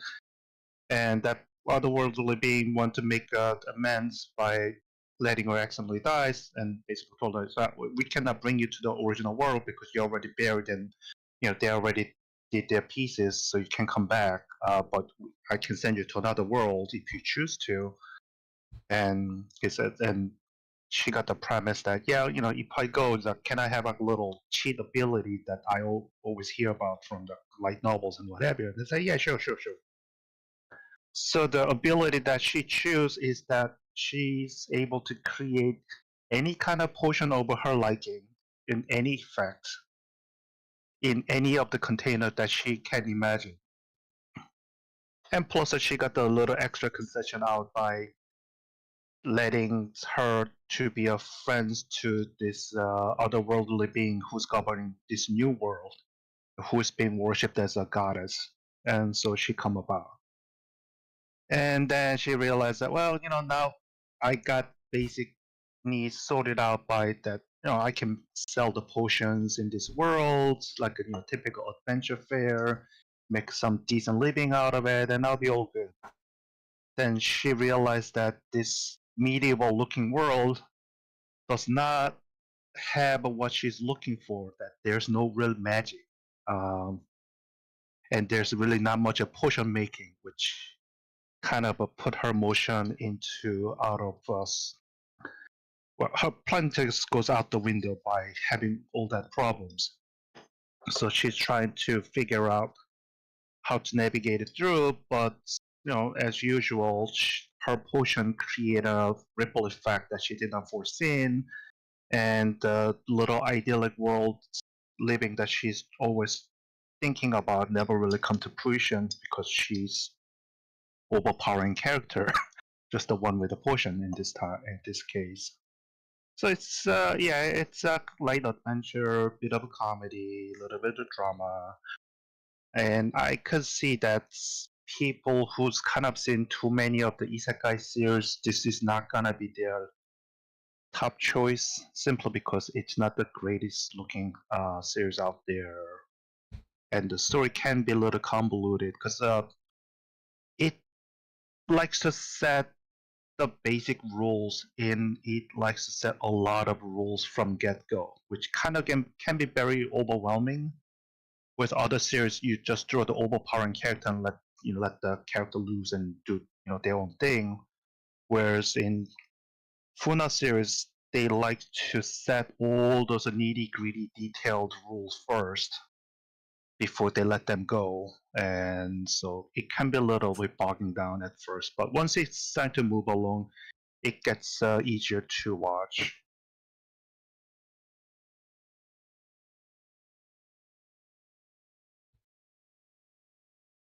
Is that it? Yeah, for now. All right. I'll have to say the thing that I enjoy most about the show is just the main character and how manipulative and evil she is. I That's what makes it great. swear. Yeah. But her character designs are kind of awkward and stuff, but I've seen no CG horses, so I'm okay with it still. Other than that, yeah, pretty much what Vinny said. It's just it's just slightly entertaining, but let's go ahead and move on. I'm going to skip the next three titles because Faraway Paladin. It's just continuation. So if you haven't seen the first season, you need to watch that. And this is just continuing on the story. Same with Saints. What was this in English again? The Saints' magic power is an omnipotent. I can't say that. Omnipotent. No. Season Right 2. again. Season 2. Come So- on, now, it's the English title. Seijo no Mariroku no Bansho desu. Season 2. So, yeah, so we got that going on, which is another just continuation from the first one. I think we've gotten a slight time leap, I think, stuff that's going on since the first season. But other than that, it's not like a big leap. And the other one was, we're going to skip is this show that I think I'm the only one that's watching it, and it's honestly not that great. Reincarnation, not an isekai really, but a demon lord reincarnates, and now he's in a human body. Yay! Bunch of girls making a harem. Okay, skip that. Let's go to the show everyone loves though. What's this? Soso no Furean, which is shockingly really far in the series because it had like a 3-episode drop right at the beginning. Or 4-episode drop, yeah. So it has, I think it's all the way up to episode 8 now released, compared to Yeah. everything else being on episode 4. So I don't know how they're going to do that. It's a little weird because unlike like Oshinoko, the premiere, they're definitely 4 different episodes. So I don't know what the purpose of of that, except for to hype it up because it's not a continuous story. There are episodes. There's an OP and an ED for every single episode in that 4-episode drop. But this is not isekai, yes, and it is a pure fantasy. And unlike the current trend of we're going to go off and fight the demon lord, our hero party returns from defeating the demon lord. So peace comes to the land, and the hero, Himmel, the priest, the dwarf warrior, and the elf mage have returned. And in this world, the elves are like Tolkien's elves. There are, I'm not exactly sure, but Freeran herself, the elf mage, has lived for at least 1,000 years. And I think she's near immortal. It's never clear even in the manga that I'm reading. But she, her sense of time is way different than any of her companions, even the dwarf who is long lived. So she's like, oh yeah, I'm going to go, continue my magical studies. Oh, and at the end, during the celebration of their return from defeating the demon lord, they see this meteor shower. She's like, this isn't even the best place, Well, the meteor shower will happen in 50 years. I'll show you the best place. They're all looking at her like 50 years. But she goes on her adventure. She comes back 50 years later, and our hero is just a shriveled old man, balding man, right? The priest is much older, and even the dwarf, even though he looks mostly the same because he wears a helmet, has a beard, there are a few more wrinkles. He's like, I don't have the strength I used to. So she takes him to see the fantastic meteor shower, reminisce about their time together, the 10 years they spent on this journey to defeat the demon lord. and Himmel dies shortly thereafter, right? And she realizes that, excuse me, that the time that she spent, the 10 years, she doesn't really know too much about them, and she regrets not making that effort. And so that is her journey to and to go on to try to understand these short-lived humans. So yeah, it is absolutely fantastic, top-notch adaptation, and it's adaptation done in the right way. So the source material is a manga that I've been reading. Everything about it, I couldn't ask for a better adaptation. So when you take the manga, the source material, and you adapt it to anime, anime has sound, it has movement, it has color, it has all these things that you have to take into account. So if you just take a panel and color it, that's not good enough, right? Even if you just add the voices reading out, that's not good enough. And so a top-notch adaptation takes all of that and will bring the distinctness of animation, movement to the source material to bring it out, and it does that in spades. There's small changes here and there that I've posted about. There's a scene that especially stuck for me, where after many years, 20 some years after Himmel's death, Frieren goes and visits the dwarf. So in the manga, it's just a panel. The dwarf lives in a cabin in the woods. Okay, that doesn't sound very dwarf-like. And he has these grave markers for his parents, which are a mound of earth with a rock on it, right? And in the anime, when you see this, it's not a hut. It's kind of built into the side of a cliff, more like a hobbit's abode, right? Which is more fitting of a dwarf. And you see that years past, he had a little mound for his parents with a rock on top. But when you see him all these years later, the graves are much more built up. It's mostly made out of stone with all these intricate pieces. Now, all these things just add so much to the texture of the anime that I cannot recommend it enough. All right, I've gushed enough. Someone else take it.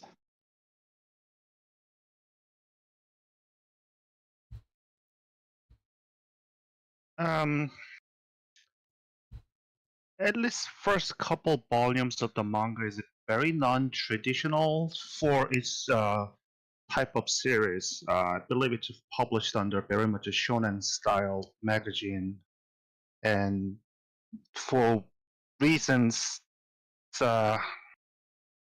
this series never really are heavy on action sequences, which is very unusual for this type of series. And some people took notice of that, especially the earlier volumes where hero's journey ends and Frieren is basically up to making her own usual strolling all over the world, just gathering stuff. And there's a lot of scenic panels that kind of stuck to readers' mind. So when this was announced to be turned into anime adaptation, naturally people are very excited and equal part very anxious about knowing that how anime adaptation can be such a crapshoot, that it could be good or it could be equal part bad. And when the first three or four episodes just dropped on our lap all at once, once people saw the very first couple of minutes, I think most of the worries are pretty much put to the rest, and some that how wonderful it looks.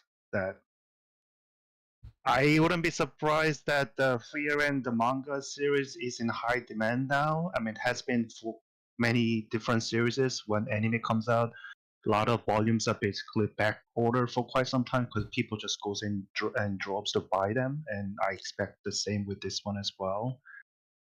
What really impressed me most so far, and I believe we're up to episode 8, is that animation quality is still very much there. There's really not noticeable dip or drop, which would be expected by now. the line looks very consistent. The color tone matches really well, and it flows so well that it's one of the series that I just cannot wait. I'm just looking forward to see the new episode as it comes out.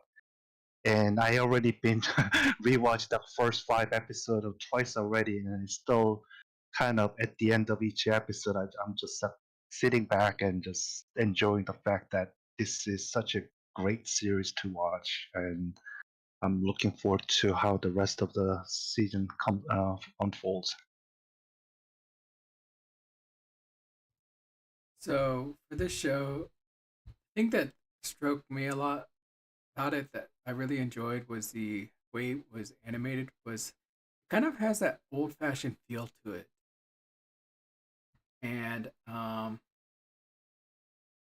with the lines not necessarily being fully solid, it has kind of that pencil graphite feel for the lines going through.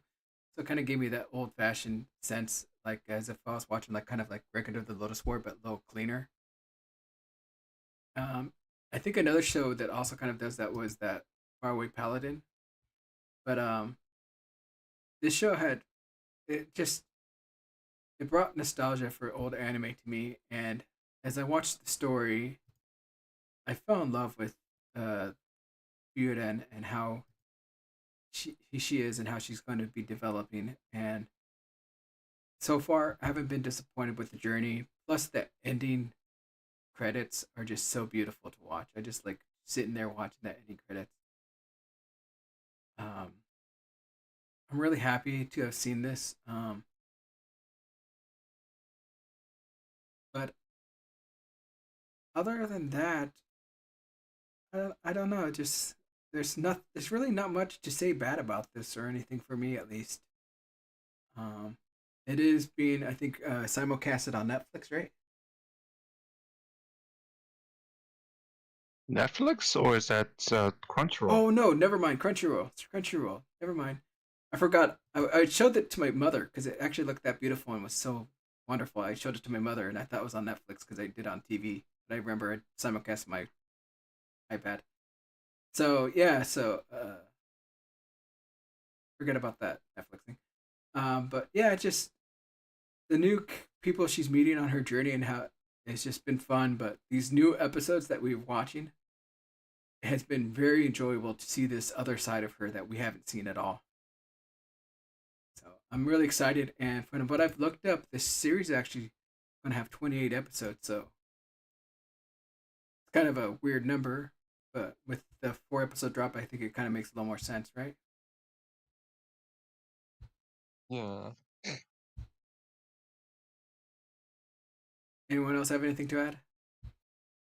I don't know if I can really add anything to because everyone is has already hit all the main points. Like it's the story is just really good, and then it hits in the feels really hard when it should. And I don't know, I've just been having a great time watching it. What about the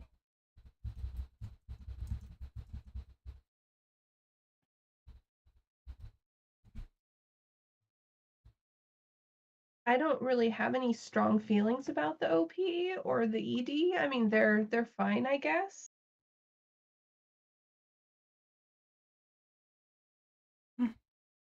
I mean, I like the ED better than OP. And Albert did mention that the OP's relic is very much in reference to the series, and once they added the subtitle, yeah, it makes sense as to how it went. My only regret is that the choice of the singer for OP just felt very much of taking in the most popular singer of at this time, which is Yoasobi, between the Gundam and the Oshinoko. Uh, it felt like consensus by the popular choice more so than other reasons to me. It's not to say it's a bad song. Just I felt that they could have chosen different singers to sing the very same song. All right. Thank you guys. I think it's one of our top shows besides Apocryphy, right? So one of our top recommended, I think, in the group because everyone's watching it like the other one. Let's go ahead and skip Spy Family because if you're watched the first season, you're going to continue with the second, right? Nothing new, just continuation. Yeah, yeah. The next one I think we can talk about is the Tear Moon. Let me find the title card. There it is. Tear Moon. Tear Moon Empire, what it's called on Crunchyroll, but it has a super long name, so I'm just going to stick with Tear Moon Empire. And Albert and Vinny seems to be the only one on full on board with it right now. I only saw the first episode, and I'm kind of have too many on my plate to want to continue this, so that's why I haven't seen any more. Okay, so this falls into kind of the a villainous category, except it's not a otome game and it's not isekai. So basically, the princess of the kingdom is a spoiled brat, and the kingdom falls into ruin, and yet she acts like, that she's just a privileged, spoiled princess. I think she's modeled after Marie Antoinette and her behavior. And yeah, that causes a revolution, and she is imprisoned and eventually guillotined. So it starts off with her dying, so very kind of dark, right? And then she wakes up, and she's in her 14-year-old body, I think. And she realizes, oh, it was all a dream, except it's not. And she realizes that she's been given another chance, and to avoid the guillotine, she's going to do everything in her power possible to not see that fate. And so she goes about trying to fix all the woes of her kingdom that are inherent in the kingdom, as well as her own behavior. And so it's a do-over, essentially. And it's I've been reading the manga. I believe the source is a light novel. It's pretty funny. I was seeing how the anime would be. There's some weirdness about the anime that I'm not 100% sold, but it is enjoyable. I think everyone's giving it their best. The animation is decent, and she gets into these modes where she is making all these plans, and in her mind's eye, she is essentially stealing things, ideas that all these people gave to her in the future. And because of that, everyone thinks she's a genius or is so big of heart and gives her way, way, way too much credit than she deserves. And that's the gap that is the funny part. So it's as far as the anime goes, I think it's a fine adaptation. The character model seems a little bit off to me, but then I'm going off the manga, not necessarily the illustrations of the light novel. So, yeah, if you like some of these villainous storylines and like an injection of humor, I would recommend it over the other villainous show, which is I'm in love with the villainous. So there you go. Vinny, anything? If you watch about 3 episodes of this, you're gonna hear "That's Why" in your dream. Yeah, I don't have really much to add. I also read the manga, and I'm glad a lot of those slapsticks, shenanigans, and especially the Mia's oldest horrified expression, very much alive in anime. And yes, as Albert says, some of the character design looks a little bit weird, but then maybe that's based on the light novel illustration. I can't really tell. I believe at the ending sequence is when they show both the younger self of Mia and the older ones right before execution. The older ones looks quite a bit different than what manga would portray. First episode did good job by expanding the sequence where she was basically condemned to death and was about to be guillotined. And in manga, it really didn't go whole lot of that, but in anime, they build up a little bit more slowly by adding more information in there that kind of builds the whole emotional attachment and her plight of being about to be executed for being dumb, spoiled princess who couldn't escape during the revolution. And I think that moment kind of made it easier to understand her desire to not screw it up again more so during this do-over sequence.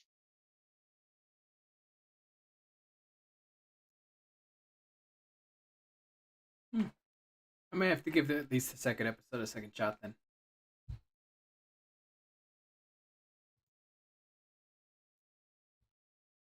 Other than that, out of the last few titles here, do you guys want to talk about any of them? Because I know we're getting close to, or I think we are over 2 hours. So, is there anything you guys wanted to discuss about the last few ones, real quick, or?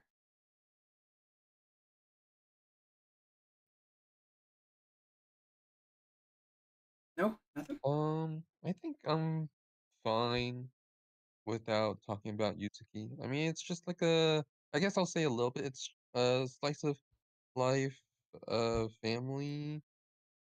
I guess not really a family drama, but it's about the life of four brothers living together after their parents have passed away, and we're just seeing like how each of the like the dynamics of them living together and like trying to take care of each other. Wait, and you said their parents died? Yes, both of their parents passed Oh, okay. So, is it like a serious drama, or is it? away. Like there's like touch and go basically of like seriousness. Like obviously like talking about like the parents' death is a serious topic. Then it's um there's not as much of like huge serious, I guess. Like it is like here and there like more like emotional. There's like emotional driven parts like talking about like how they should like they don't have to like feel like they have to take everything by themselves kind of issue. Like they can work together, and it's like it's more emotional rather than like huge, heavy. Like it's very serious. It's just emotional rather than like serious. I see.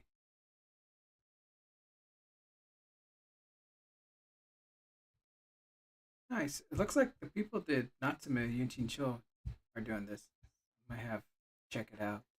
They tend to do those feel good shows Mm. where it's nice and relaxed. And you can just sit there and just take in what's happening and give a little tear every once in a while. Yeah. Okay, and then of course I'm actually very interested. What is under Ninja Jessica? I don't know. Um, this. Oh gosh. All right. Where to even begin?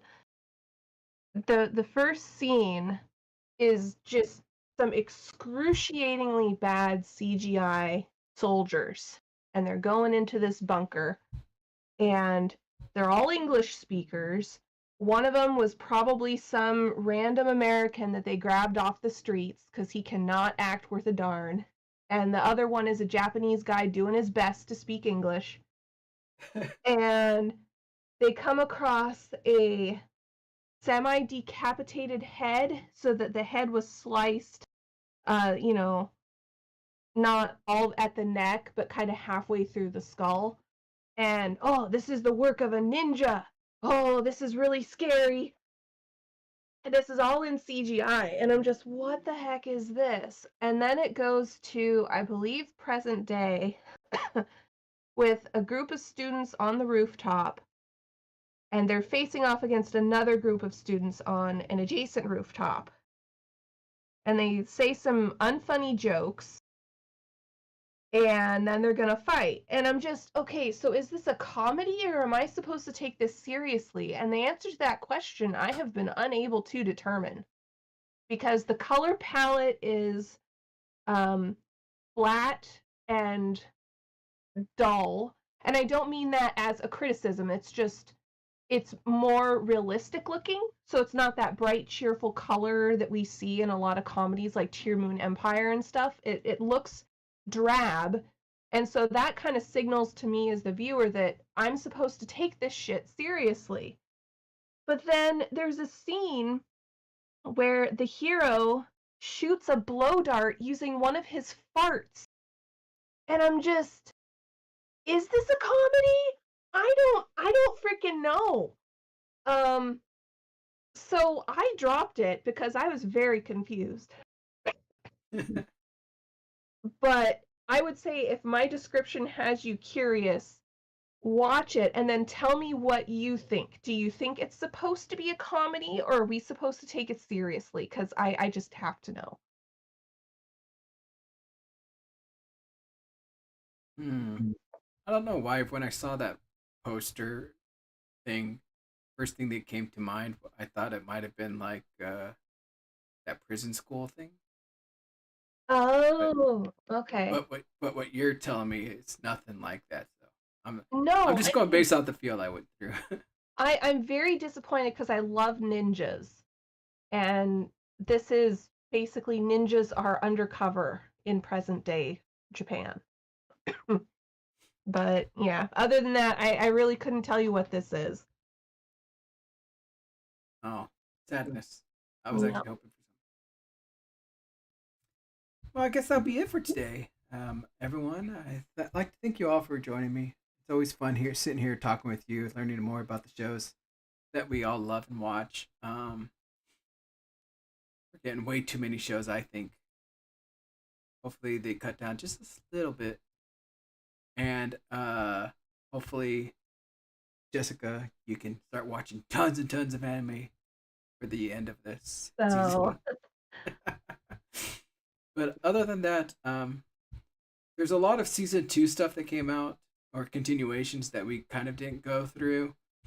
So even I think some season 3s, yeah, the Shield Hero, of course, the Uma Musume is out there. I think even the Attack on Titan is continuing, right? So there's a lot of really other stuff that are popular with the main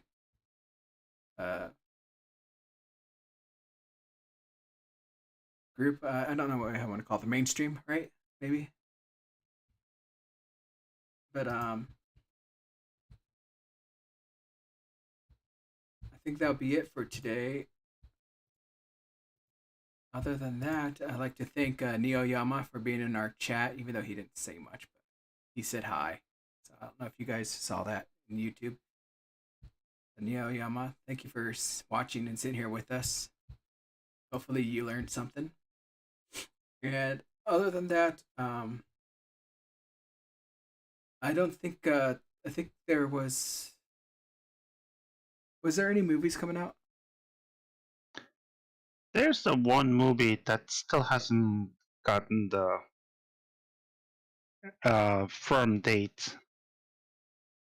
So I don't think there's anything really set in stone. We're still waiting for that Bonnie Senpai's second and third movie scheduled to come out. I think third one is coming out in Japan, but the second one was aired in Japan back in June. We're still waiting for that. And the 4K remaster of the Ghost in the Shell is supposed to be coming out in some of the theaters in about in 2 weeks or so. That's all I know. And I think, what was it? Dangers in My Heart Season 2 is going to premiere at the New York convention. Yes. I wish I could see that. That's gotta be solidly packed. I'm not looking forward to it. All that lines. But yeah, I think that's everything. So once again, thank you everyone, and I think that's it for today. Any closing remarks? Skip the sleep, catch up with the more anime. Watch more anime. Yes. Thank you, everyone. Bye bye.